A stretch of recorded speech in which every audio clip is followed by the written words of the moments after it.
Welcome back to Directly to You. It's season 2. It's episode 2. It's a whole different thing because it technically is just me, but I'm going to have guests and a frequent guest that I hope to have. True Fernie. Welcome. Hello. Hi, I am here. Member of the community, but we're leveling it up. We're leveling it up with it. He's going to start editing for the channel. And I hope to have him as a rotating chair for when we can't grab other guests. Alongside some other people. I'll probably have one of them next week. But this week, first of all, plugging all Fernie stuff. Fernie does YouTube. I haven't seen you stream in a dog's year, as Bob would say, but he also has a Twitch channel. All that stuff will be linked in the description. And feel free, whatever videos you edit, if you have something that's related in a video that you did, you could do like editor's note. I talked about this here. Check out the rest, blah blah blah. So you'll be seeing a lot of him. I appreciate that. Yeah, sure thing. But what's up, man? What's going on? Not much, man. Just getting my time's worth, my money's worth out of those $10 for a Nintendo Switch 2. Oh yeah, 10 whole bones. We'll get it. We'll get into that. Switch 2. It's a little under a week. It'll be literally one day under a week by the time this episode reaches everybody else. But scheduling. I should have dropped episode 1 on Thursday. That would have been perfect, but also annoying because it will put me in this weird position where because releases happen on Thursdays, so we would be releasing on days that new games come out, rather than being able to sit with the game for a little bit and talk about it and then release the episode. So for stuff like this, where it would have been ideal to match up the 1 week with 1 week, that's annoying. But for everything else, I think it's for the best. But we got Switch 2 on Thursday. I picked up mine from GameStop. I don't know where did you get yours? I got mine from Best Buy. I had a pre-order. Okay, same. How was that experience? Because I haven't talked to you at all about that. What was up with your pre-order? Oh, you got the coin for audio listeners. I got my commemorative coin. Mm-hmm. Honestly, the one I went to, I'm in DFW. The one I went to was pretty okay. They had separate lines, one for pre-orders and the other one for people who didn't have any pre-orders. And it was fairly, straightforward. The only thing that kind of I don't know, I don't want to say put me off, but I'm sure that people were probably worried about is that they would let a couple of more people from the non-pre-order line get into the pre-order at the same time as the people. Yeah. Uh-huh. So I was like, maybe I should have just, not pre-ordered, done the pre-order. Yeah. So I don't know, but it was fine. It's pretty straightforward. It was funny because I got there. I mean, I hitched a ride, and then I didn't expect the whole process to be that quickly. So when they finally gave me my Switch 2, I was like, now I got to order a Lyft because I'm in the middle of nowhere. And then there's this not 200, probably 70 people or so just waiting in line for a Switch 2. And I'm the only one standing there with a Switch 2 in my hand waiting for a Lyft. No. And I was like, damn, I really hope nobody comes up to me robs you, try something. Yeah. But it was pretty okay. It was fine. I mean, mine was more or less similar to that, except I went to GameStop, and the experience of picking it up was way less organized. It was literally, and granted, I didn't go to the there was a launch party they were trying to get everybody to go to starting at 3 p.m. and I was like, no, absolutely not. I'm not doing that. Yeah. But they didn't separate lines. It was just one long ass line of everybody. I think people might have got numbers and that decided where you were in the line, but by the time I got there, it was about I was 25th in line or something like that, and I was just standing in line and watching the GameStop employee play Super Smash Brothers terribly, and listening to the old dude. There was two, because it's the whole thing. Every time I go to GameStop, it's a people watching experience because the way people talk about people playing games on the internet is vastly different from what actually happens in the real world. Yep. everybody's like, man, old people aren't going to get this, and they're going to be confused by the box. They're not going to see the Giant 2. How they're going to buy Nintendo Switch 1s or whatever. There was two dudes directly in front of me, like they had to be like 60 at least. And the one guy, granted, to their point, to the internet's point, they're not completely informed. Because the guy was like, man, I can't wait. I'm gonna get Metroid, which he knew about Metroid. Yeah. And he was like, and then I can't wait to get a PS6. And I was like, oh, okay, all right. He doesn't know everything. But yeah, so I'm sitting in line. I'm waiting. I'm resisting my urge to like help people when they're like asking certain questions where it's like, oh, why can't I pick up Donkey Kong right now? It's like, well, again, it doesn't come out till next month. I get up to the line. It's like a minor annoyance because I'm like talking to the dude, and I told them that I was gonna, because I came in like 2 days prior to like, I wanted to see if I could trade in my old Switch to just take down the price a little bit, and they wanted to give me $56, and I was like, nah, I'm good off that. Jesus. Yeah, no, I'm super good off that.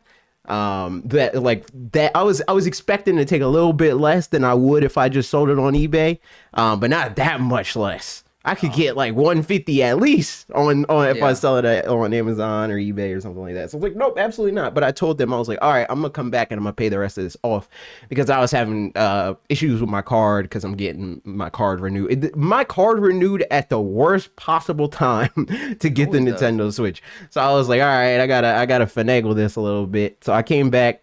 And I was like, I got in line. He was like, oh, so you pre-order? I was like, yes. And then he went to try to go ring me up, and he was like, oh, something's wrong. It says you didn't pay for it. And I was like, yeah, I told you I didn't pay for it. I'm trying to do this now. So I went and I did that, and it was fine. The whole process took like, I want to say like 45 minutes, which is longer than I wanted it to. But yeah, but it was pretty fast for me as somebody that showed up 10 minutes before the console actually came. Oh, there was one more minor annoyance. It's midnight launch. They're trying to get ahead of like people breaking street date and all that good stuff. They didn't let us purchase our consoles until 12:01. Everybody was counting down until midnight, and it was midnight, and then the lady was like, you gotta wait until 12:01. We're not allowed to initiate orders yet. And I was like, what? So that was stupid. Weird. But yeah, I did that, and I immediately made my way home, and I streamed the rest of my experience. That's way to do it. So yeah, that whole time zone situation, like I'm sure we'll talk about it, but I feel like that was a common experience throughout. Like I just don't understand like the reasoning behind not giving us access to even download some of the games until midnight Pacific time. I don't see. I still don't know what was up with that. Like I still don't know, like, because for people that are listening, I got, and this is funny too, because it's like we have both experiences on here, so that works out. I had the Switch 2 that had the sticker of Mario Kart, and it didn't have the game pre-installed. It had a code for the game, so I was able to just get the code and then download it. It was fine. There's people that have the Switch 2 box that has the art directly on the box, and the game is installed already, and apparently it wasn't letting people redeem it. So what was that whole thing like? What were you trying to do? Like, what was the first thing you tried to do when you set it up? Play Mario Kart? Well, I transferred everything over, which was pretty straightforward and everything. It wasn't preloaded, so you had to go into the Nintendo to the eShop, and then it would prompt you as soon as you enter the eShop. It would prompt you, and it would say, this console comes with a copy of Mario Kart World. You want to download it? That's interesting. Yeah, and then you would hit yes, download, and then it would, make you accept the terms and conditions, sign your life away. And then once you hit accept, it would bring up the error and say, this product has not yet launched. Please check back, et cetera, et cetera. I'm like, it's midnight. Like, why can't I download? It was already like probably 1 a.m. Eastern Standard Time, so I didn't understand. And so I just started like playing. I think I played Wind Waker, just waiting around and like watching you stream as well. So at least it wasn't that bad. But it wasn't until like stuff to play, but 2 a.m. that I was able to download it. And even they then, let you download Welcome Tour. It let me download. What Yeah, the Welcome heck? Tour. They come out on the Yeah, same day. I know. So it was really weird. I just did not understand like why specifically Pacific Standard Time just for that, just for Mario Kart World. I was thinking it was going to be like midnight local time because you're in Texas, which is an hour Yeah, before, right? yeah, That was the same situation for Ben, who also was with me on the stream. We played some games together. And I was like, maybe you got to wait until midnight local time. And then that came and went, and it was like, okay, that's not it. That's not what the yeah. situation is. So yeah, that was another like temporary annoyance that still is not really explained, but we made it through. Yeah. And even the error code wasn't bringing up anything. I searched it on the Nintendo website and it gave me a whole list of error codes, but that was just not, it just didn't Do exist. It they have wasn't Switch the, 2 error codes on the site yet? I don't know if right now, but Gotcha. That might be why. nothing It showed might up. be Yeah, because nothing like you're showed up. searching for a Switch 1 error code and it's a Switch 2 specific thing. That's what Yeah, my assumption would be at least. probably. Oh no. I unplugged my headphones.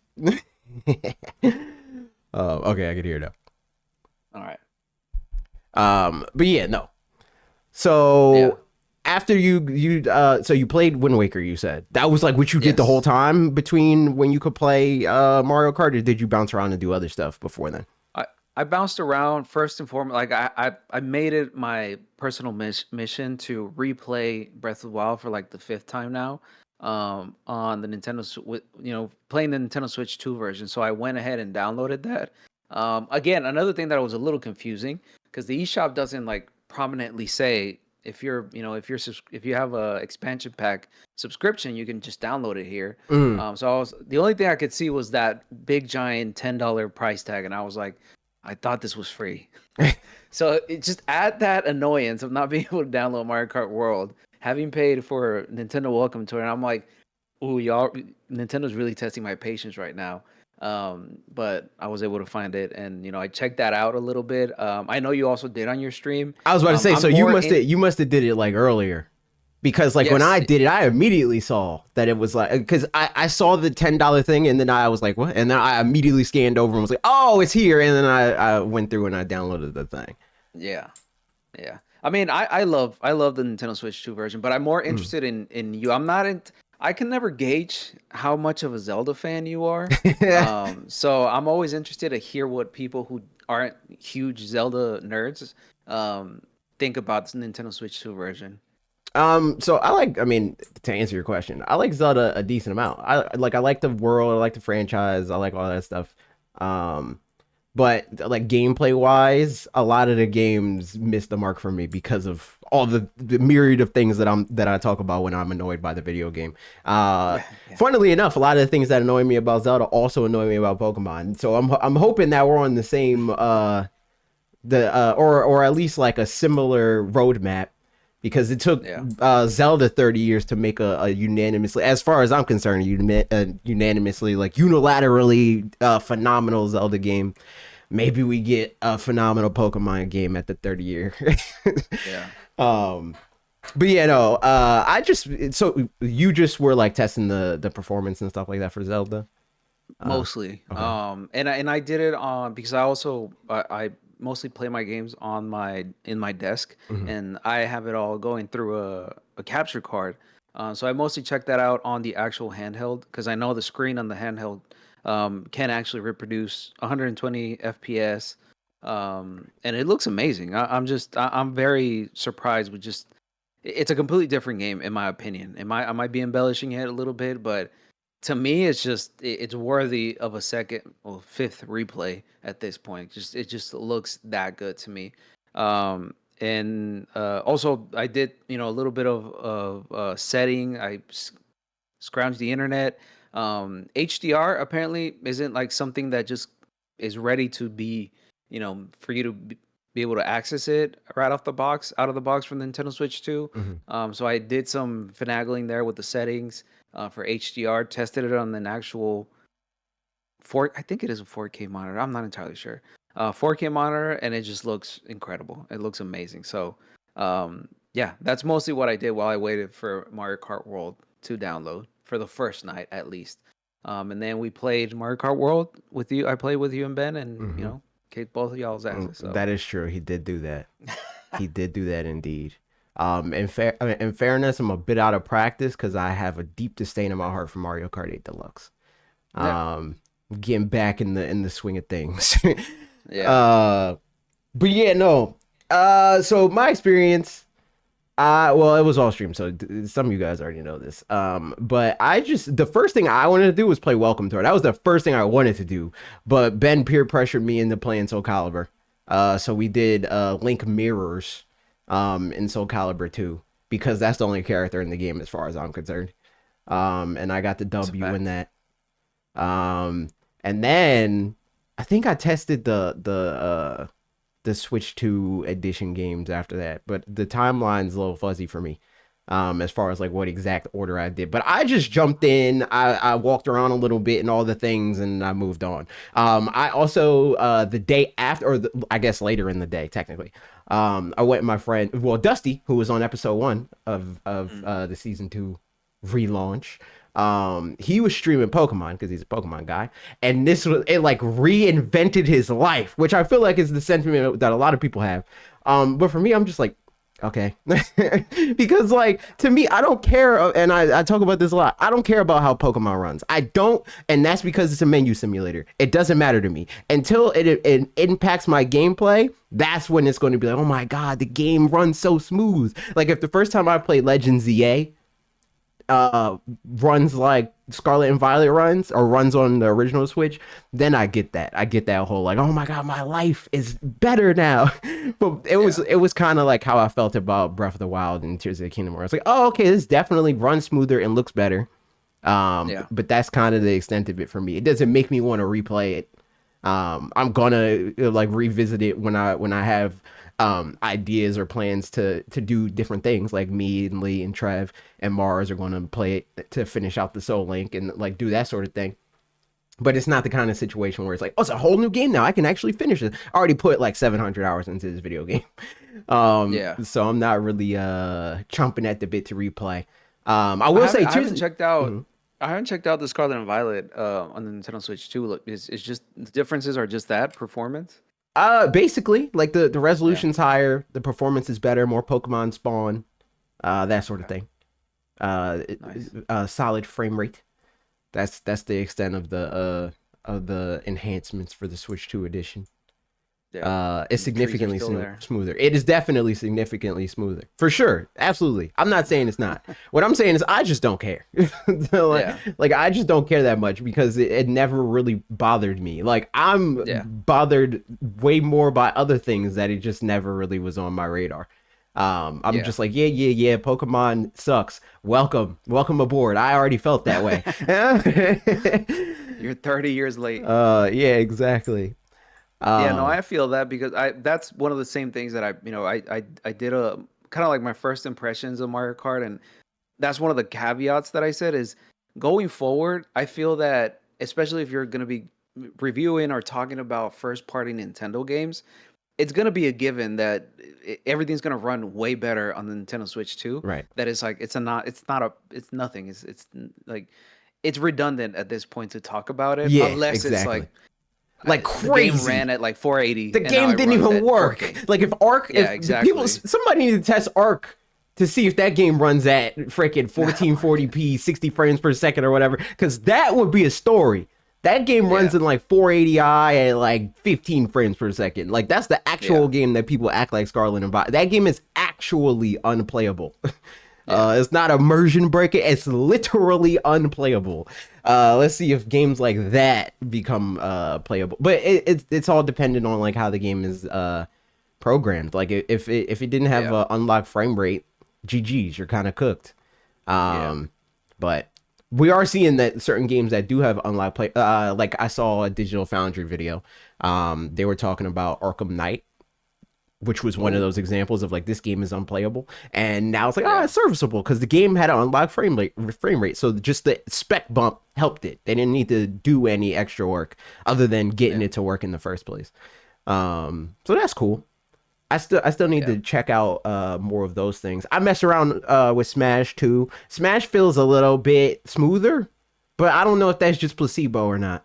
It Yeah. feels a little bit smoother. It definitely loads way faster. Like one of my biggest complaints, and this is like a nitpicky complaint that only you probably only notice if you play it as much as I do, or maybe you notice it because it happens. It happens to everybody. The load Yeah. in for changing your alts takes so long randomly on Smash Yeah. Ultimate for the Nintendo Switch One, but I did not see that at all for Smash Ultimate on Switch Two. Also, the Yeah. back buttons on the Pro controller, which this is kind of skipping ahead, I guess, kind of. But the back buttons on the Pro controller, I messed around with it a little bit off stream. This was something that was a big question for me during Smash Tuesday with Mars. I was like, I don't know how this is going to work because, like, if they're not specifically patching this game, is this like is the button like system level? Is that what turns out that's what it is? It's system level. It just remaps the back buttons to whatever button you press when you go into the Okay. in-game UI. I mean, like the OS UI by holding the home button, and you pick a button, and that's what it maps it to. So that was the best case scenario for it working on Smash, or any other game for that matter. So the back Yeah. buttons are cool. I need to dive in deeper with the back buttons though, because I've really only like actively used it in Mario Kart World. I need to Yeah. figure out my what cheesy thing I'm going to do in Smash to gap people further with Yeah. the button Yeah. layout. Let's see what else was day one. We talked a little bit about Mario Kart.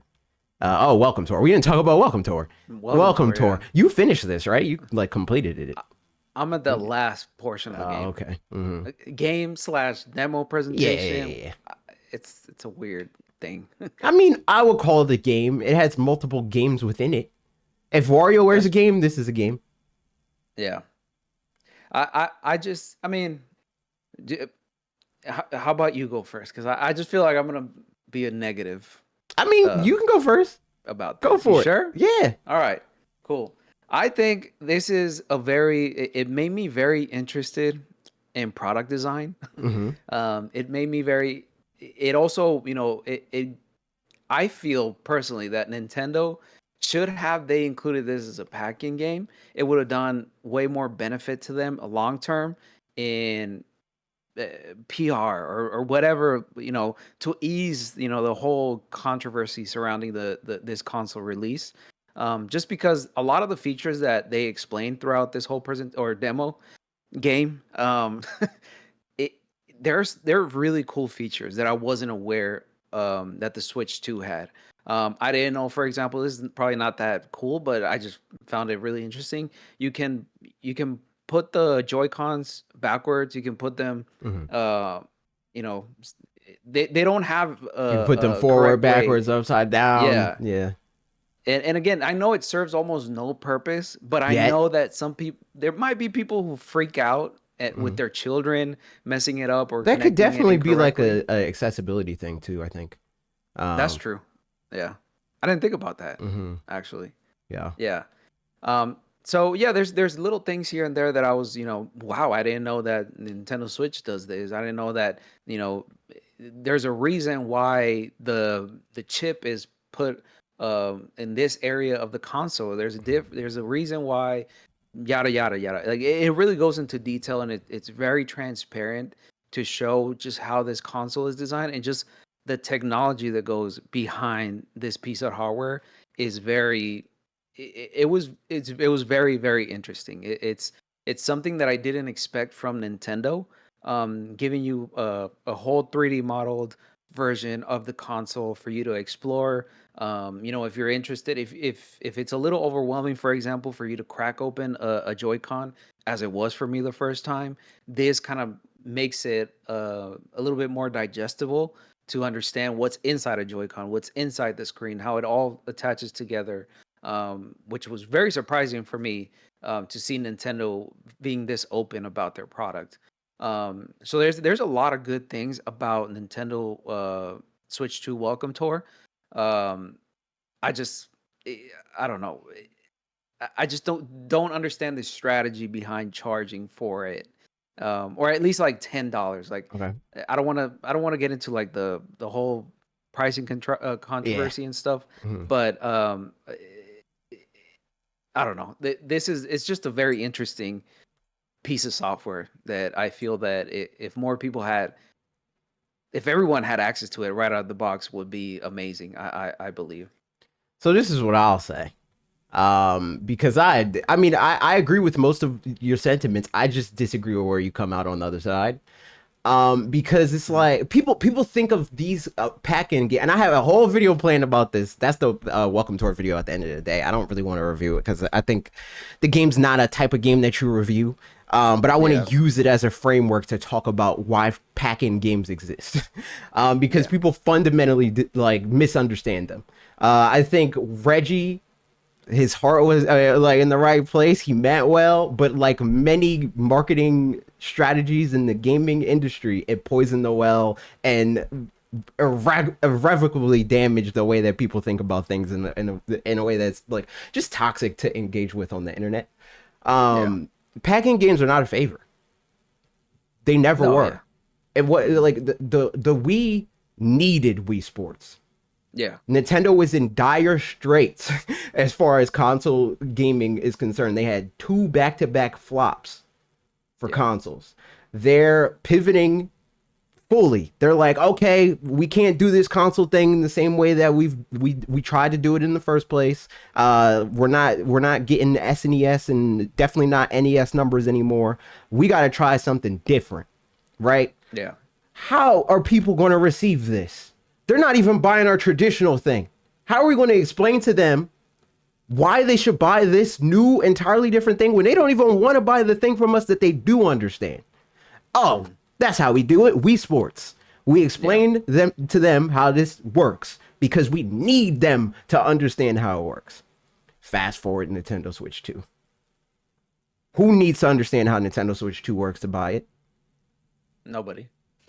It's sold out in a lot of places. You know, like it's I haven't gotten concrete numbers. I don't know if this is like confirmed because the sources in my opinion not super reliable, but words floating around that they got 3 million units sold in the first day. Yeah. We didn't need a pack-in game for. Yeah. On the other hand, though, Nintendo's a studio that they let their developers just make what they want to make. So their developer probably was like, oh, it would be cool if we make this thing that explains blah, blah, blah. And, you know, it's this neat little quirky experience. And, you know, people that like it will like it. And Nintendo's like, oh, okay, bad. So how do we release this thing to benefit us? The thing that benefits them isn't to give it away for free. Because all that does, like you said, is PR, which they don't need because it's sold out. And, you know, marketing, which, again, they don't really need because it's sold out. But if they charge $10 for it, they get 10 more bucks. And it's without the additional optics of, like, raising the whole price of the thing. Because if we find out, like, oh, well, it would have cost this much, but they packed it in, and now you got to raise the price of that. And then people are complaining that you're forced to buy a thing that you don't want to buy.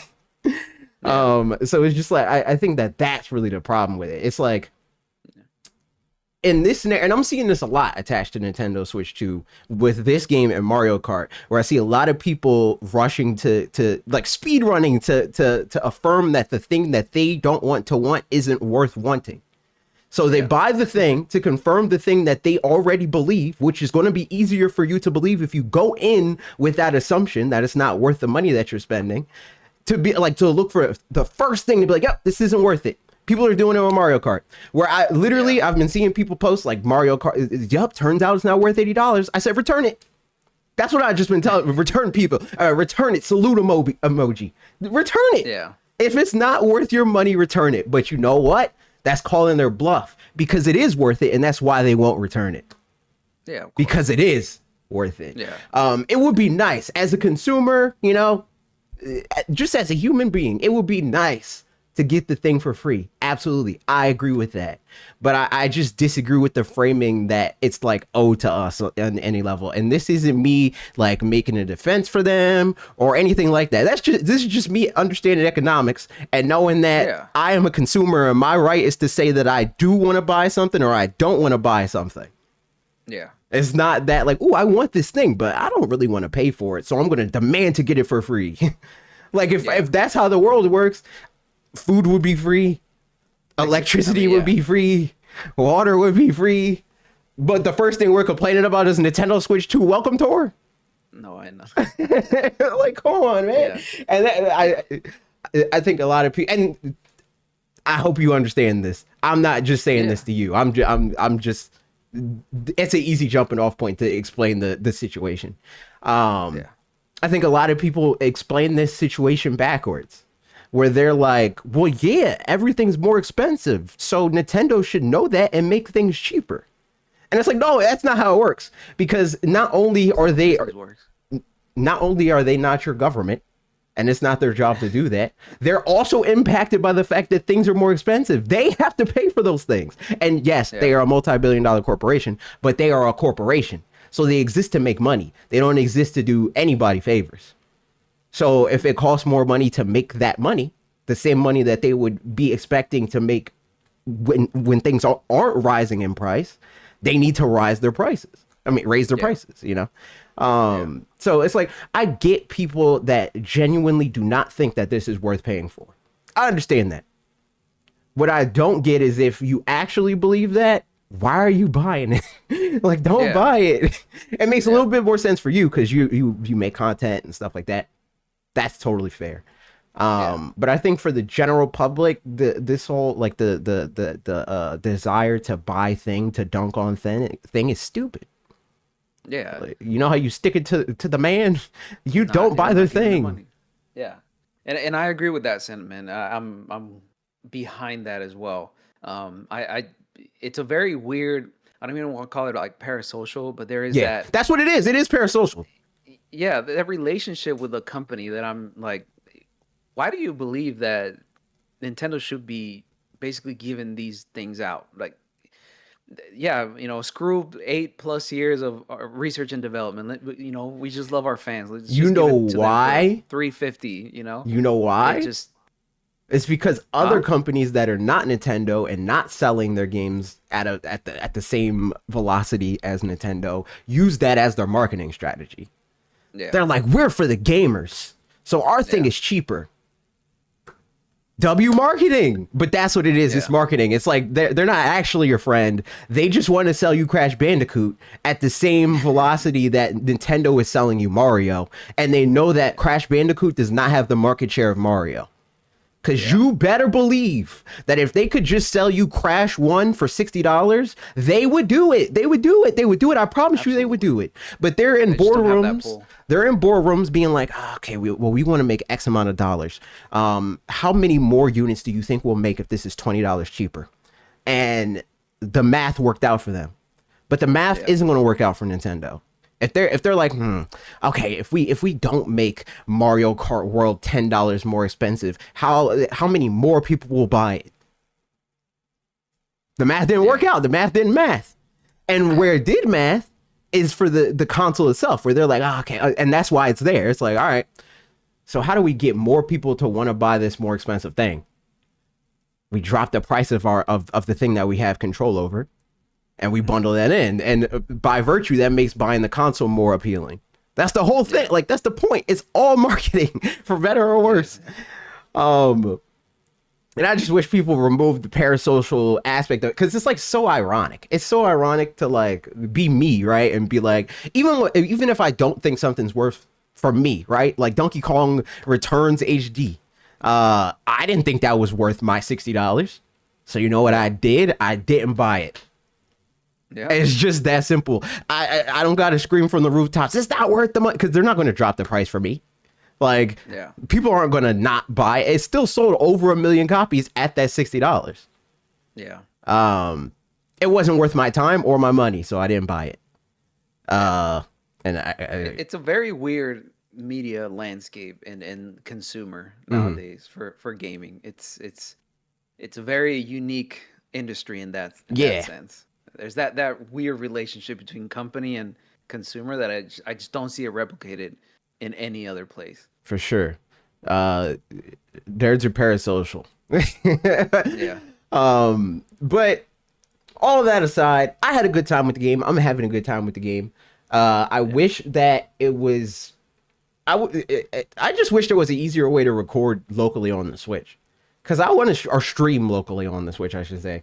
Even though there's no good way to do it, that would be high quality and not make the Switch needlessly expensive. But the handheld stuff, like I want to like get footage for all of it. And you can't get footage when it's not docked. So I'm like, I mean, I record the 30-second intervals and stuff like that. And maybe that's what the solution is them allocating the RAM to record more. But Yeah. you know, I wish they do that, because that's my only knock with the game is that, and I wish the game was less linear. I wish it just let me poke around as I see fit. I don't want to have to. Stamps. Yeah, stamps piss me off. it's mad annoying. I don't want to have to go to Joy-Con L and then go to the touchscreen and then go to Joy-Con R and then go down a level and Joy-Con. You know, I want to be able to be like, okay, all right, what do you got to tell me about the straps? Okay, now what about the camera? All right, now what about the tablet? Okay, now what about Joy-Con R? You know, like that's what I want to do, but they don't let you do that. But that's my biggest complaint for Welcome Tour. But other than that, I like it. I think it's cool. Yeah, it's a cool little demo presentation. And I don't think it's for everybody, and that's why I'm fine with it not being a packet. Because not for everybody. Really, only people like us would find it super interesting, especially in this form factor where it's not just something you could poke around and do whatever you want. They did gamify it and make it like a completionist kind of thing. That's a very specific niche of people. That said, it's still going to sell. The last two games that people said were not worth $60 and should have been pack-ins. And this one's not even $60. People said that about 1-2 Switch. 4 million units sold. People said it about Nintendo or Nintendo World or Nintendo Land. Nintendo Land on Wii U. That sold like 3 million. Jesus. 3 million at $60? Yeah. I don't think that they're selling 3 million more consoles because the game's packed in. Yeah. So. Well, isn't Welcome Tour right now one of the top sellers on the eShop? It was like top 3. I don't know if it still is or not. But yeah, when I looked, it was top 3, which is W. That's, you know. Yeah. But yeah, to move on from Welcome Tour, what else have you done since that was day one? I assume you didn't do much more than that day one. No. Besides that, I've been playing Mario Kart World nonstop. I rolled credits on it. And I just posted my first impressions on the whole game. Nice. Put that in the and description. it's, in my opinion, it's the best Mario Kart game I've ever played.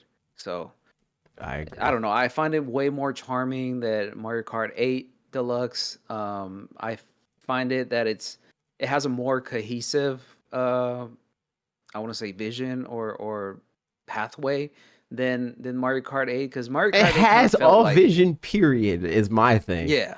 Because Mario Kart 8, I feel like Mario Kart 8 was just like, put everything in. Yeah. Just whatever it is, just put it in there, and it kind of put me off. I've always been of the mentality that less is more, especially when that less has a clear cut vision, right? Rather than just everybody's here type of mentality, So I love Mario Kart World, and it's what I've been playing mostly. But besides that, like I've been churning out content that I'm just every time I'm here editing something or doing something, all I want to be doing is playing Mario Kart. So I'm sorry. Yeah, I'm sorry. That's all I've been playing. No, I mean this is okay. This isn't as bad as work. I was also saying sorry about about editing. That's fine. But yeah, I mean, similar situation. Granted, I kind of like shoehorned that in for myself, where I'm like, all right, I'm going to try to get as much footage and like intel and all that other kind of like necessary stuff for making content through streaming it, because then I can just play it. I don't got to worry about like divvying up my time in a very specific way. It's like the video can still be like substantial and like get all my points across and and all that stuff. But I can also just spend a lot of time playing, which is good. I have this question, and it's something that it's happening to me right now. There's a lot of third-party games that I never got to play. I had the opportunity to play them, obviously, play on PlayStation, but I never got to them because I, Nintendo Switch really spoiled me, and I like to play in bed on my Yeah. couch, handheld. Yes. Now are you going back through the eShop and be like, all right, like I feel like Absolutely. the world has finally opened. 100%. Because for me, it's like I am very, very, very, very sensitive to friction in my day-to-day life. If I see a bit of friction, it's very likely that I'm just going to try to figure out ways to avoid it entirely. That's why I hate Yeah. Windows. Like that's a very core example of like I hate this because this presents me with friction and I don't want to deal Yeah. with that. That is why even though I literally have the PlayStation 5 and Xbox Series X right in front of me, there's just that little bit of friction where it's like, oh, well, you know, that they're not plugged into HDMI, that's plugged into my capture card. My Switch 2 is. I don't feel like sitting at my desk. It feels like I'm working. I don't Nope. really feel like dealing with the fact that I haven't played this in a while, so it's going to take forever to download updates and do all that sort of thing. I don't feel like dealing with these random bugs that just so happen to pop up on the really just PlayStation, but on Yeah. both of the consoles that I don't engage with as much. So I'm just either not gonna play the game or I'm gonna wait for it to come on Switch. There are very few exceptions for that.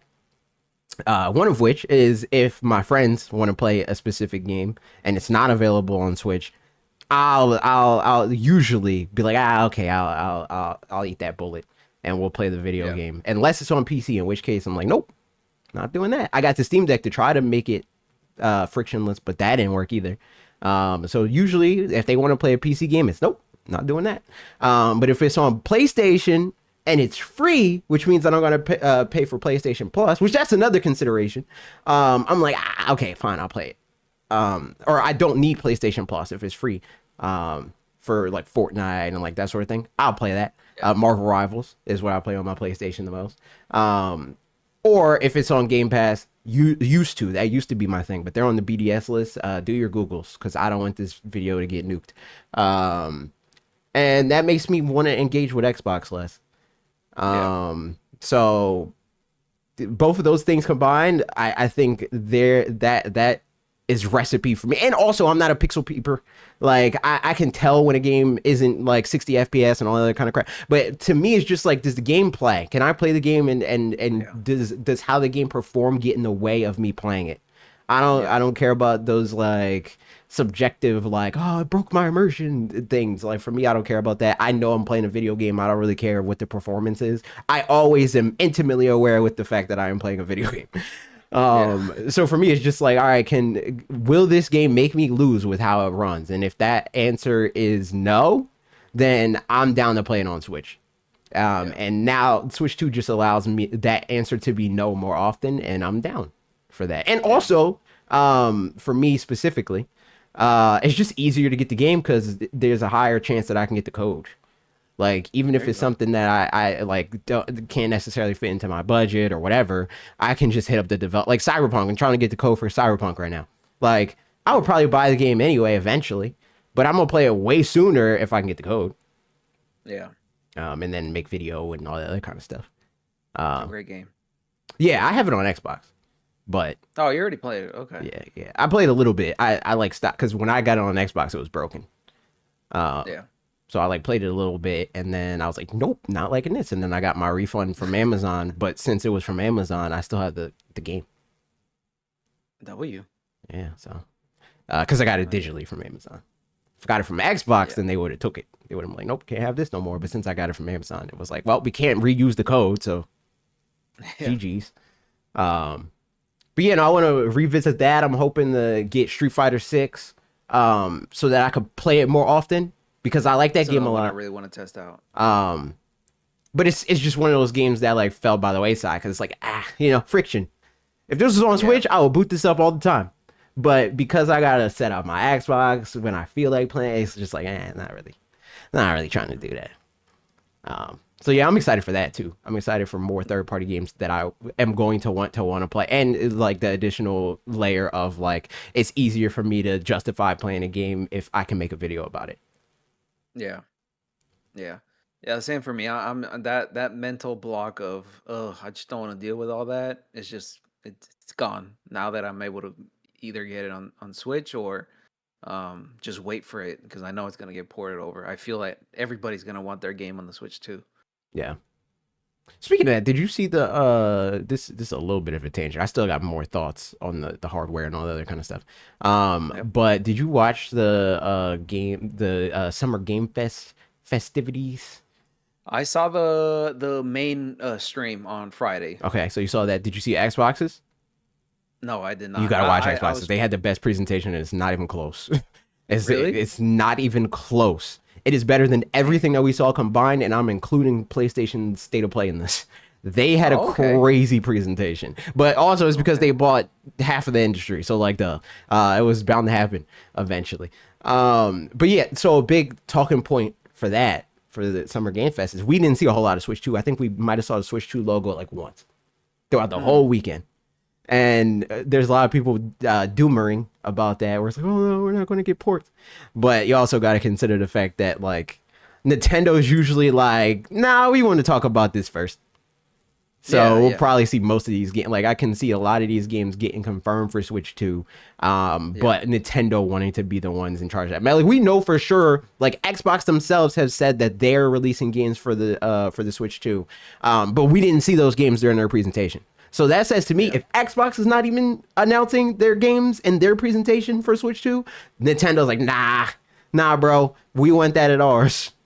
yeah, So yeah. I mean, Nintendo has a leverage in that situation, so yeah. Um, yeah. No, I need to check it out because I always skip the Xbox ones. I don't know. yeah, you got to check it out. It went so crazy. I don't have a relationship with Microsoft. That's fair. That's The fair. the only thing that they have over me is that they still own Banjo, Yeah. but that's it.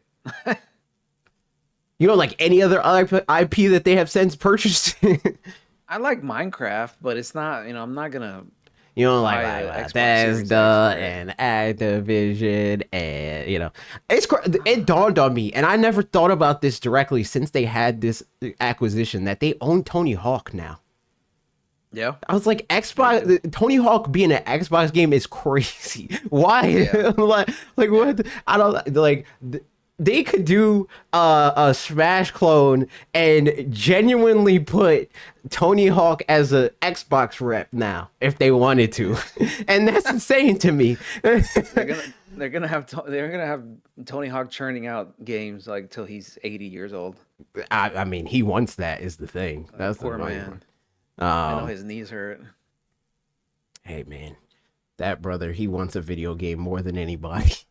Um, but yeah, no, the Xbox One was cool. But another pivot, something that I didn't get to experience in the day one. Really, I didn't get to experience it because obviously Welcome Tour messes with it a little bit. But A, my setup was not good for this. Because I got to clear my desk off. But B is just because it's 3M or whatever. The mouse mode. The mouse mode Yes, goes we didn't speak about it. crazy. Yeah, Um, it's seamless. yeah. Did you play? Did you like? So did you only play it in Welcome Tour, or did you play Fortnite? Just Welcome Tour. I Okay. did not play it on Fortnite. So I played Fortnite with Bob yesterday on his stream. At the Oh, time of recording this. And it was me, it was Bob, it was beat 'em ups for a little bit, and then he dipped. And then it was Scootish and Fried Biscuits. We played like I want to say like 5-ish games. They played a little bit more because I realized. So here's another tangent with the Switch 2 specifically. That was a consideration that I didn't have to consider with the Switch because it didn't support it. I was downloading this game and Mario Kart. Like I downloaded Mario. You saw on stream. It took me like 10 minutes to download Mario Kart. But for whatever reason, I was downloading the Fortnite update to make it a Switch 2 video game, and it was going to take me like 2 hours. And I was like, what the? So then I canceled that down. I was like, that's not right. Not when I'm getting 700 megabytes per second down. That doesn't make any sense. So I went in my settings. They have I forgot what it's called, but it's like IPv6, yeah. IPv6 or something like that. And that's not like supported. Well, it's supported on my router, but my ISP disabled it because it's not supported on devices that are in this house broadly. So there was like random issues, so they disabled it. So I had to go in and I had to disable it, and then my download speeds were like fully there. So after doing that whole thing, and I didn't get to do the first couple of games, I did the mouse mode. It's crazy good. Yeah. Like it's Is crazy it as seamless good. as just putting the Joy-Con down? Yeah. So the only like there's a little bit of setup for Fortnite specifically. I don't know if every game is gonna do that. I kind of because like Welcome Tour doesn't do it. It doesn't have you be like enable mouse mode. It's just like you Yeah. go to the mouse mode demo and you play with the mouse mode. In Fortnite, you have to physically go in and you set it up and you say, I want mouse mode, I want it on left Joy-Con, or I want it on right Joy-Con, or I want it on both. I set it to right Joy-Con. And also the other thing for Fortnite specifically is by default they have the X-axis higher than the Y-axis for some I mean, reason. that makes sense. Yeah. It feels terrible. Um, but that's what they had it set at. I tested it retroactively because Bob told me off rip that it was like that. Or no, Fried Biscuits set off rip that it was like that. So I went into the settings and I immediately disabled it. But then after we got off stream, I tested it and was like, yeah, this feels bad. Because when you're using a mouse, the mouse y-axis isn't turned down. So, like, it's that sort of situation. But once you turn that off, it just feels like you're using a mouse and it works. Nice. The jump button for me was a little weird. I wish I kind of want to go in and remap the jump button to something different because it just feels like it gets in the way of the analog stick with how I'm holding it at least. And the analog stick's not on, but it's just an extra bit of friction that I'm like, maybe I turn it to like X or something like that. Like a button that I'm not actively using or like change it to, I think it's set to B by default. Change it like A or something. I don't know. But it felt good. I'm not a Fortnite fan. But Are testing you it in sure? that just makes me want Marvel Rivals. Oh yeah, that's another one that has to come to the Switch. Yeah, I need that. It just has to. I need that. And Nintendo does have that relationship with Marvel at least. They have a Ultimate Alliance, which wasn't it published by Nintendo. Um, so yeah, I'm sure it'll come soon enough. Yeah. I think if it can run, it'll play. And it runs barely on Steam Deck. So I Yeah, assume it could play they can get it on Switch too, because I'm sure it's not optimized for Steam Deck. So like, yeah. you know. I know I was getting like 40 frames per second.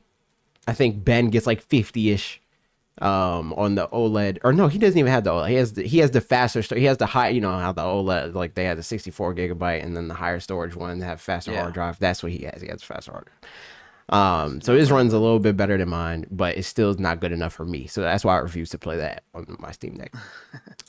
Because I'm used to, good frame rates in that video game.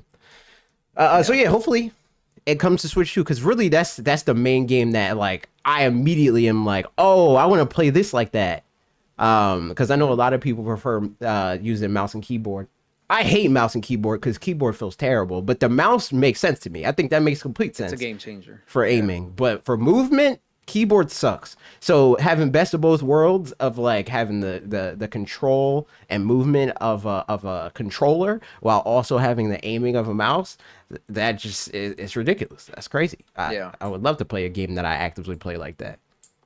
Yeah. Um, It's definitely a game changer playing with mouse, and I feel that the way that Nintendo now introduced this hybrid option of playing with both a joystick and using your right Joy-Con as a mouse is going to be. I'm very excited to see how the at least first party games use this feature, and I really hope it doesn't end up being just a one-off gimmick as Nintendo sometimes tends to do. I don't think they do that. I think it They depends did on it. what games you play. The IR camera, The for IR example, camera, on the that's Switch yeah, One. that's fair. That's fair. But Yeah. I mean stuff like that like usually their gimmicks are stuff that they go for the long haul. Like 3D, even though they started the 2DS, the 3D games still were a thing. And 3D was getting better as the time went on in a lot of Yeah. games.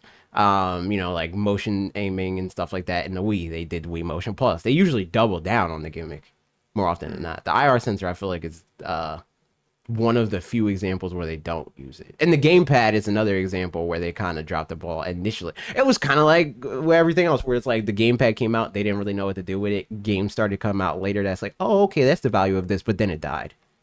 Yeah. So yeah, I don't know. I think the mouse mode is really I think most of the value is probably going to come from third parties, if I'm being honest. I hope so, yeah. I think the only way we'll see it a lot from Nintendo is if they know some wacky ways to do it. Like I don't know if it's just going to be like, yeah, Star Fox. Metroid I think is like more straightforward. But I mean, like, if we see it a lot, it's going to be them doing it and like using the sensor in a way that other developers aren't really using it, where it's not just a mouse. It's going to be other stuff. It's going to use it in different ways that is not just like use it like you use your mouse on your computer. It's going to use like the proximity and like all the different combinations of things that they can do with the tech. I think because that's usually what I feel like they gravitate towards is like the not just the base level gimmick, but like what that can mean when combined with other things. Yeah. Yeah, I'm excited. I can't believe I'm excited for a mouse. So yeah, I'm excited because I didn't really use the Joy-Con that much except for when I needed to. But now I'm excited to actually have a reason to use it. Now there's a bigger reason, Yeah, to use those things. Because before it was just literally like, oh, this game is only supported by Joy-Con, which like I like those games. It's not usually when they tell me to use the Joy-Con in like WarioWare, I'm not like, oh, you're making me use the Joy-Con. It's like, oh, okay, cool. But other games that don't use them, I'm like, well, I'm just gonna use a Pro Controller. Yeah. So now that there's only two games I would use the Joy-Con for was Mario Party and Switch Sports. Yeah, That's it. that checks out. I'll use it for those two games, and then WarioWare uses it, and then like Pokemon. Let's go. That's pretty much it. And then handheld mode, obviously, which is cool. But I think I'm going to use it way more now that there's a feature that directly incentivizes using it over just using a Pro Controller. Yeah. It seems you would need an accessory to make the mouse feel better, IMO, says RP in chat for audio listeners. I see a lot of people saying that, but I don't agree. I think it feels fine. A mouse pad. Yeah, a mouse pad. Yeah, sure. But I think that's dependent on, because, oh, that was the other thing. Did you try it at all? Just like on your pants? I did not know. It works. That's how I played a lot of it. I did the mouse pad for Bob Wolf's what does he call it? A desk mat on wolfden.com. I use that. Or the wolfden.com? I don't know. You can figure it out. Go to Wolfden. You'll learn. Yeah.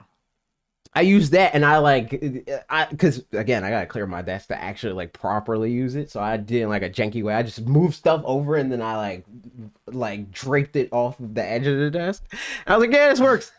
But for Welcome Tour, I just did on my pant and it works fine. Yeah, it's that seamless as well. Yeah, it works. Oh, interesting. Yeah, because I did use it on the mouse pad, and it worked okay.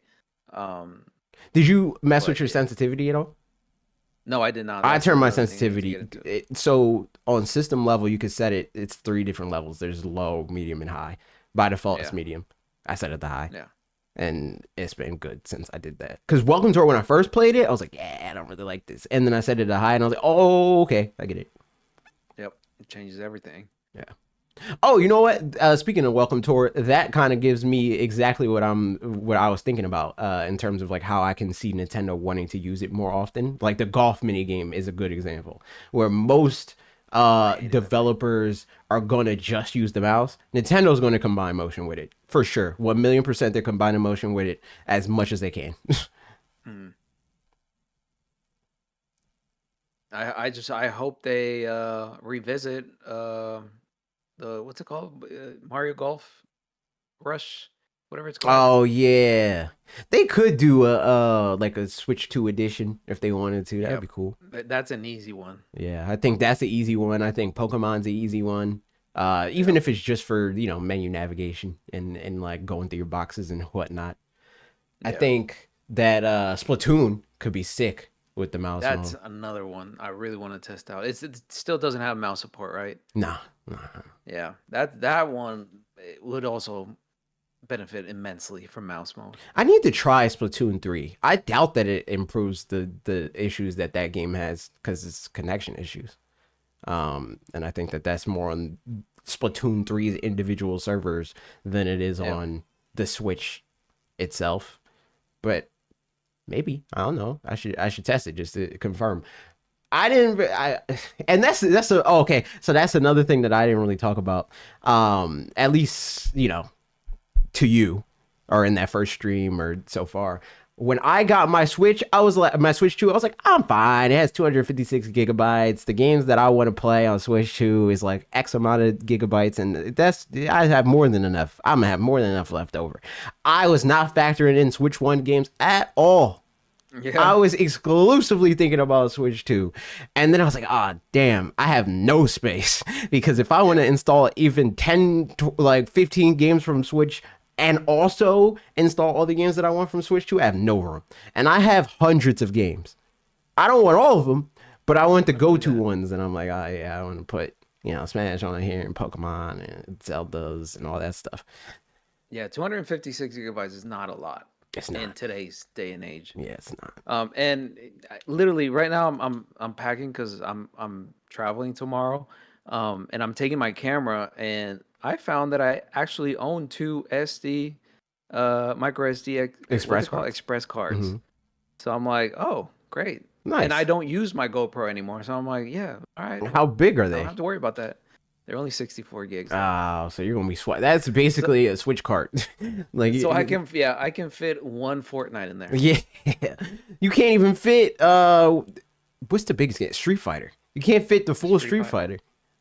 How big is Street Fighter? I think all told, it's like 70. It's like 70 something. Oh, Jesus Christ. Yeah, like with all the DLC and all that kind of stuff. But that's crazy. Yeah, but I guess you might be able to, I don't know. You might be able to put install the DLC on like the Switch itself and install the game on the SD card and then do it like that. And fit it that way. I'm just really putting off having to buy a bigger SD card because That's fair. I don't know. I was doing the same thing, and I was going to say. So I was like, I don't want to buy a bigger SD card because I know I don't want to spend the amount of money it's going to cost me to get a 1 terabyte, and I'd rather have a 2 terabyte. Like if I'm going to buy a lot of storage, I want to buy as much storage as I can possibly get. But I don't want to spend half the cost of the console to get that. Yeah. So I was like, all right, I'm going to get an SD card once I saw that the Walmart has an SD card brand apparently, and it's from everything that I've seen before purchasing it, it's pretty good. And then I bought a 512 gigabyte SD Express card, micro SD Express card, and it's pretty good. I haven't had any problems. It downloads fine, nothing, no corruptions, nothing like that. It works fine. It was like $65 or something like that. Nice. For half a terabyte. I did say I wasn't gonna buy one, but I just found a Sonic branded one from Samsung, a 1 terabyte SDXC card for $95. I heard that, and it has Sonic silhouette printed on it, and that's a huge selling point. Yeah, love that. It's going to get melted off by the intensity of the video games, and hopefully they don't take off. Because I heard that a lot more space is, or not a lot more, but more space is like allocated to other things on those cards. But I don't know. I don't usually go for the branded ones because they're usually more expensive. But yeah, that's a decent deal. For that extra ink. Absolutely. You got to get that licensing. Sega got to make theirs, man. Yeah. I'm trying to think. Is there anything else that we got to talk about Switch 2 wise? I think we touched most of it. I mean, what do you think of the build quality? Because that's a huge one. I think the build quality is really good. I'll say it definitely feels like when you're it's clearly bigger. So it's like, oh my God, this is a lot. But it doesn't feel like a Steam Deck, which I like. Because I know a lot of gamers that I hear talk about on the internet, they're like, man, I love the Steam Deck because it's big and bulky and I have big, bulky hands. My hands are like pretty, I have long hands, but I don't have fat hands. So it's like, I don't like holding the Steam Deck. The Steam Deck is like unwieldy to me. I like the Switch too. Like, I like that it still feels sleek. It's bigger. but it still feels sleek. Yeah. I don't feel like I need to like change how I would normally hold the controller with the Switch 2 as opposed to how I feel when I'm playing the Steam Deck. Yeah. I don't understand the logic behind wanting a bulky piece of technology, especially Same, handheld. same. I don't get it, but Yeah. it's a common sentiment that I see a lot amongst gamers on the internet for Just whatever get a reason. grip. Yeah, That's it. yeah. I'll probably never Um, do that, but it's because I don't even like I don't like having phone cases. I want my naked phone. Oh, my naked Switch 2. oh damn, okay. So you got naked phone money. Yeah, I mean, I don't drop my phone. I think the last time I dropped my phone was like the iPhone 4. Jesus Christ. Yeah, I Yeah. don't drop Yeah. my phone. Yeah, no, I drop it all the time. Yeah, no, I got pockets. So it's like so I Yeah. like that's just where Yeah, I'm for at with that. for me the build quality, everything, again, the same sentiment. I thought it was going to be way too big, but I feel like it's at that limit The where if Goldilocks they were to zone. gone just a Just few right. inches bigger, Hmm. it would have been like humongous. Yeah. But yeah, it feels like a very sturdy piece of technology, and it feels like, in my opinion, it makes the Nintendo Switch One feel like a little bit of a toy. Um, it's just it feels good. It feels sturdy, feels solid, and I'm very happy for that. Yeah. I agree. I agree. I agree. Pro controller. Do you have a pro controller? I do not know. It's another thing that I'm like, do I really want to spend money on another controller? So no, I That's skipped fair. it. That's fair. I need it. So I got it. It's really How good. is it? It's good. The sticks are the biggest noticeable thing. Well, actually, that so the immediately like noticeable thing to me is the texture. Like Mm, it feels like higher quality plastic. Like yeah, the like the Switch One Pro controller, I feel like it gets nasty fast.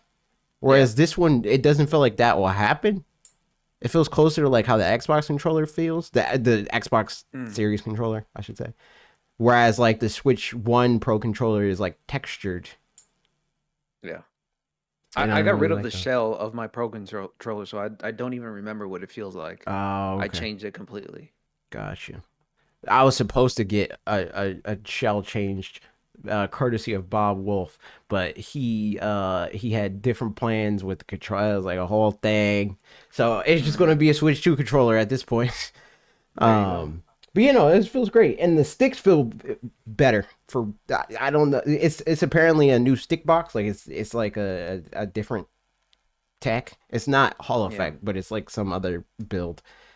But it's like very smooth.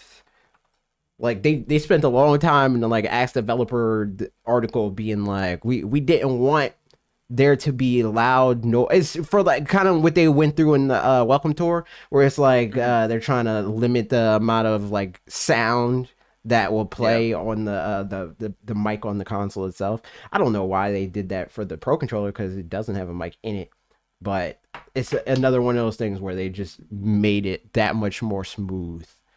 I wasn't sure if I was going to like it because I'm used to like initially, the years of playing like Smash Melee and Brawl and Smash 4 on the GameCube controller. I kind of like the feeling of that like clicky like when you're moving the analog stick. I like that feeling. So it's Yeah. like I don't know, it feels less tactile. I feel like I might feel less attached to what I'm doing, but I don't. I like it. I like it more. And Hmm. the controller feels a little bit heavier, but I don't know if that's placebo or not. Yeah. Very well could be placebo. I mean, you did compare both of them, Yeah. right? Yeah. Yeah. Yeah. During your unboxing. Yep. Yep. Yep. So, So it feels a little heavier, I think. So that's just my thoughts on that. What are you hoping to get out of it in the near future? Like, what games do we know of right now that you're looking forward to that are on your wish list? What I games that are currently out that you still plan to play? Even I just want more games, more and more games, and I want dedicated games for the Nintendo Switch too. right. So I am very, very, because again, I don't want. Um, I can't believe I'm like that type of person, but I do want Nintendo to focus on the Switch 2 and develop games Oh, you don't specifically want for it. them to make Switch 1 like cross gen? I just don't Damn. want I don't want those I don't know what to call them. I guess training wheels or those Yeah. limitations set on developers because I want them to go all out for the Right. Nintendo Switch 2. Yeah. And I'm sure it's gonna happen. Right now we're gonna get a lot of cross gen. I assume it's natural, but I really do want dedicated Nintendo Switch 2 games. But I'm very excited for Donkey Kong Bonanza. That's my next one that I'm really excited to check out. Same. And like I said, I'm very excited to visit because I haven't even been able to check them out initially. Third party games like Hitman. I want to get that the what do you call it? I think it's the deluxe edition. It's like 3 games all in one Yeah. edition. Yeah. I want Yeah. to check those out. I've always heard good things about those. I want to get uh I'm trying to think. What Street other Fighter. You games? said you wanted to get Street Fighter. Street Fighter, yes, because I did play Street Fighter on PlayStation. It's the same thing. Yeah. I just too much friction, so I do want to check that one out. But besides that, I do want to revisit as well. Age of Calamity. That game ran not terribly, but it was pretty bad on the Switch One. So I'm really excited to see how that one plays because it's one of my favorite Warriors games. And I'm excited for obviously Age of Imprisonment as well. Um, but besides that, I mean, those are the only ones that I have in my crosshairs right now. Gotcha. You? I'm also super looking forward to Bonanza. Like more than Mario Kart, I bought the Switch 2 for like if I'm just a consumer and I don't make videos, I'm buying it for Bonanza. Yeah. I like Mario Kart is there, like that's a bonus. I'm sure a Yeah. lot of people are like, "Yo, I'm buying this is my Mario Kart machine." For me, I'm like, "Yo, it's cool Mario Kart that'll be in the periphery. I'm buying this for Donkey Kong. That's why I want this." And to a lesser extent, ZA, because I want the best case scenario for how this game, now being an action game, will perform. I don't want to deal with frame drops because Arceus was terrible. I hated the experience of playing that game as far as like boss fights and like all the action related things. Yeah. Did not feel great in my opinion. Muddy. So I don't really want to deal with that. I'm excited to play ZA for that reason and also because it's just closer to what I want Pokemon to be. The only thing it's missing is multiplayer and a full experience because I'm sure this is probably going to be like a 60-hour game like the first Legends game. What else? Well, I'm just gonna get most first party games except for the Calamity, the Age of Imprisonment. I hate Warriors games, man. I hate them. Haters out here, man. I hate them so much. They're like the polar opposite of how I feel. Not polar opposite, but they're like two sides of the same coin on how I feel about RPGs. It's just so boring. I feel like I'm barely playing anything. Like I'm just it's point in direction and mash button, and it's like I get the idea like this is power fantasy thing. It's like you mow through your enemies, it's satisfying. I don't feel that. It's just boring to me. It's the endorphins, man. Fair enough. Killing multiple people. Fair enough.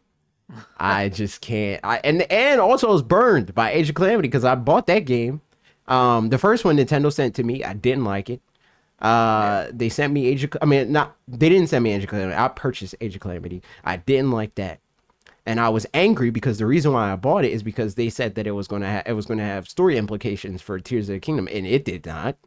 And now they're saying the same thing about Age of Imprisonment, where it's like, oh, it's like it's additional story context for Tears of the Kingdom, and I'm betting money it's also going to be some Elseworlds crap that doesn't actually build on Tears of the Kingdom.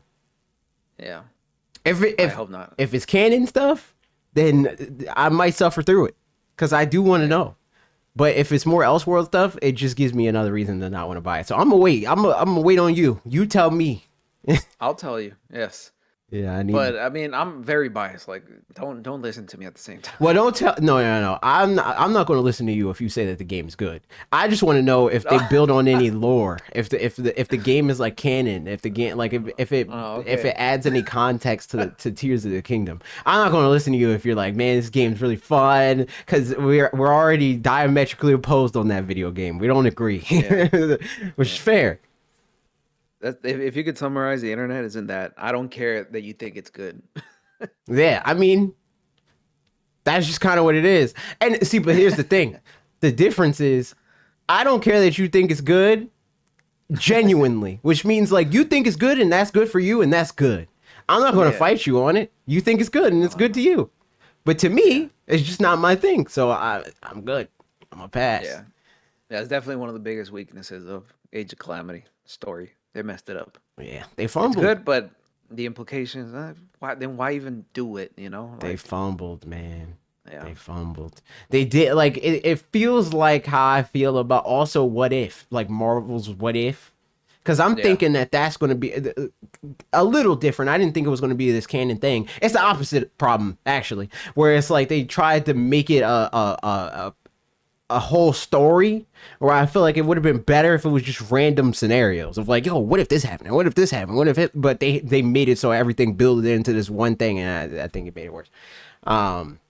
It feels like a similar scenario to that, where it's like they're talking about how it's this canon thing, and you need to play this to understand Tears of the Kingdom, and it's like you didn't tell me anything. All you did was like use it was like a toy box. It was like, oh yeah, you know Rivali, you'll use him more, that kind of crap. I'm just like, whatever, man. Yeah. But yeah, do we have anything else? Sentiment. I think we touched on most things. Oh, there was one other thing, performance wise, that this taught me, because I just straight up didn't even think to look at this. On my other consoles, even though I have two other 4K, in theory, 120 hertz, even though Switch 2 is 4K 60 hertz, consoles, I didn't even think to look at 4K, because I thought that this was a 1440p monitor. Apparently, it's a 2K monitor. I mean, a 4K monitor. And I learned this when I bought a new capture card, which was the real problem of why I didn't know that this was a 4K monitor, because I had the Elgato Game Capture 60S Plus, and that caps out at 1080p 60.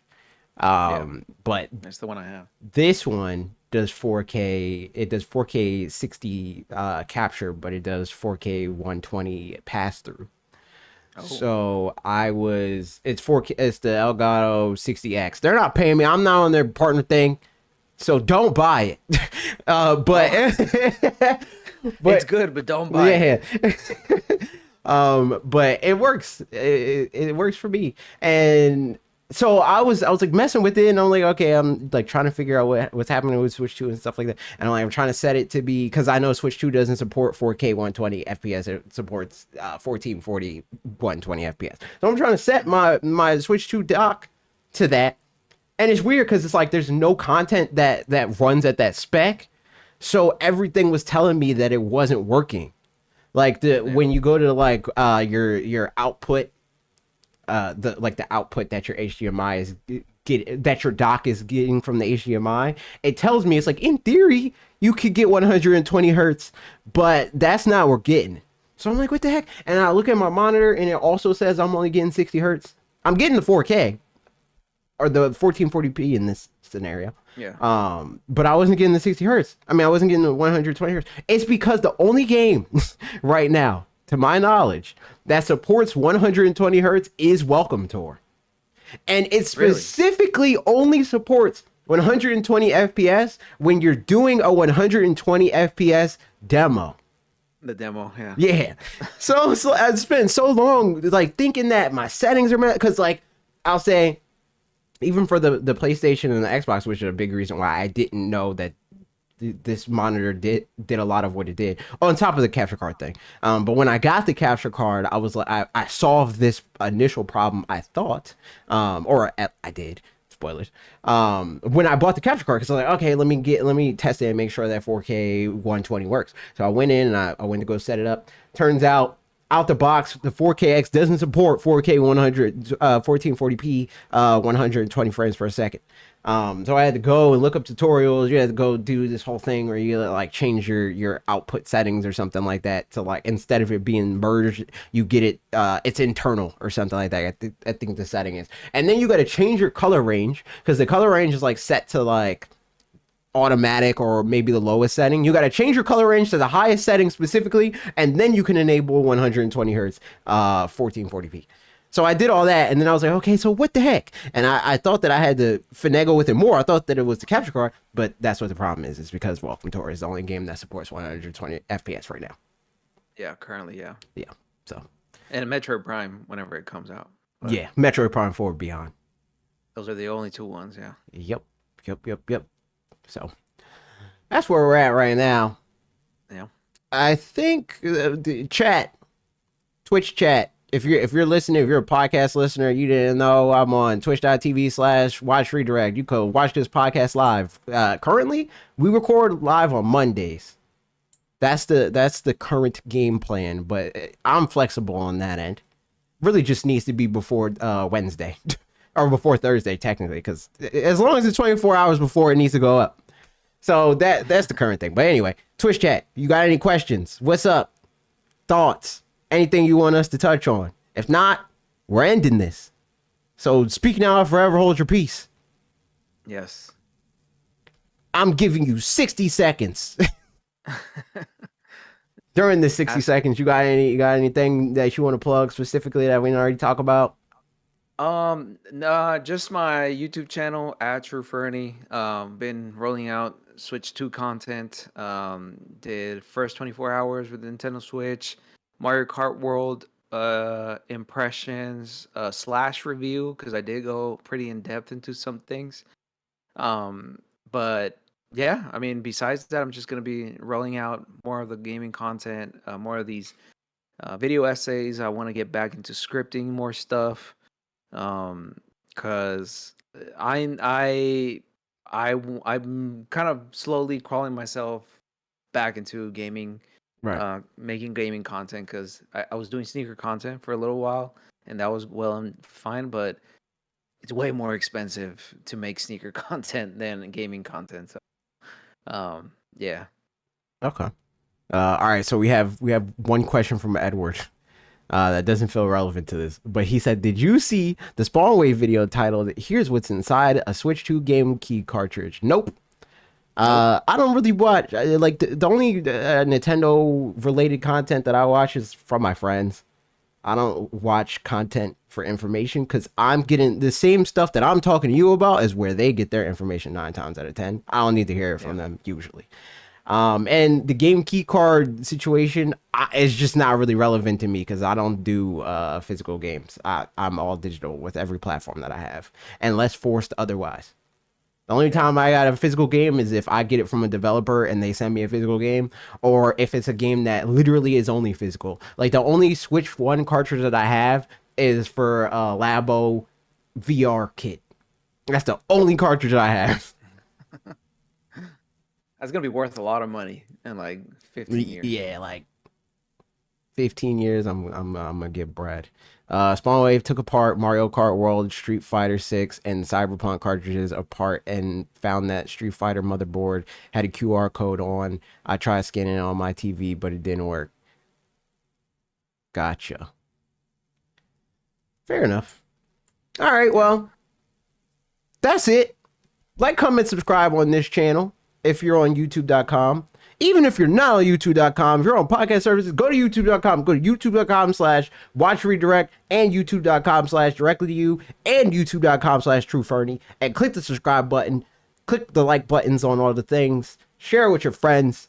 If you're on podcast services or you use podcast services, go to your respective podcast service, look for Directly to You podcast, and give us a rating, because it helps with placement on stores and all that good stuff.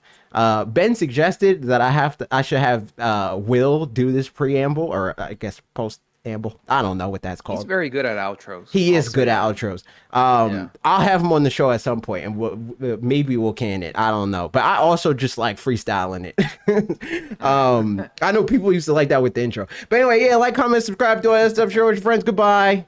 Later. Bye bye.